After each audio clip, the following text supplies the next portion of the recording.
तो जितना सुंदर है हम दूसरे के ना चाहिए तो ही तो चाहिए। हाँ अनेरा 5 लाख तो के देते हैं तो के देव कहली है का बाबूजी का बकवास करत है, हम सोच ले ना रहनी यहाँ पैसा नहीं सोच ले ना रही है।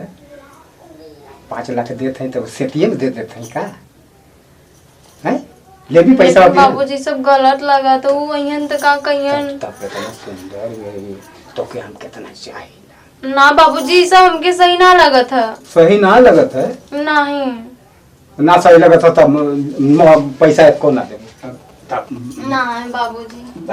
अरे बात मानल जाला ना बाबूजी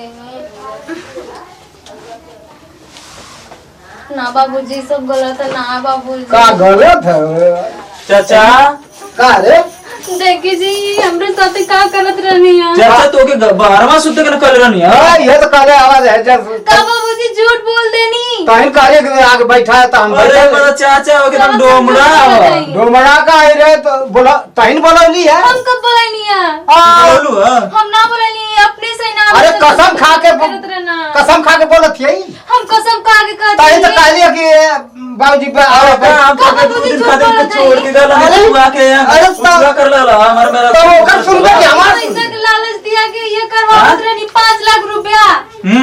अरे तो ओकर 5 सुनबे लाख रुपया के लालच दिया कि हमरे साथ ऐसा करत रहनी। आई भिखारी के 5 लाख।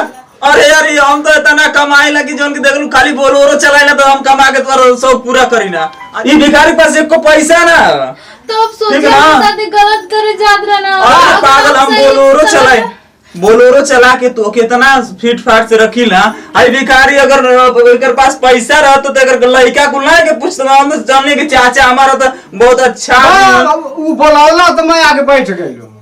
अरे बाल तू ऐसा नहीं चाचा आवे रे चाचा हां अरे चाचा हां ओकर सुन थोड़ा ओकर सुनबा तू हमके मरबा तू 5 लाख रुपया दे ले हमके मरबा तू 5 लाख रुपया दे ले अरे हमके तू अरे बाबू अरे बाबू टूटाई मड़ाई में रहा था।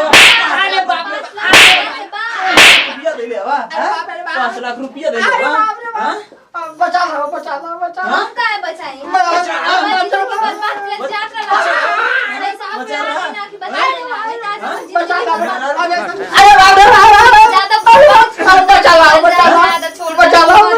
अरे यार हमारे मेहरारू के इधर अबे ऐसे गलत नजर देख लो छोड़ दे क्या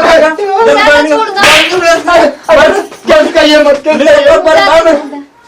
कुछ कहलो ना सही समय पे आके हमके बचा ले नहीं तो बुढ़वा हमरे साथ गलत कर दे। अरे यार तू पागल खुदे है हां और बोलौले ना तू तो कैसे आलो तो हरे ने हित बा बुढ़वा हां हमके अरे धाम का जानी चाचा तोरे संग आके उछर उड़ावे लगी तू उड़वावे लगबो।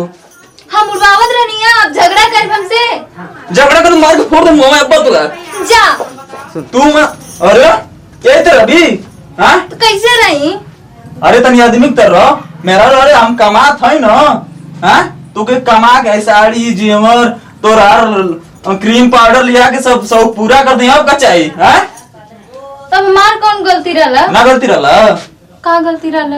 अच्छा चलो ठीक है ना गलती रहता ना तो कहते हैं चलो ठीक है चलो खाना ना खा लिया सुतल ना।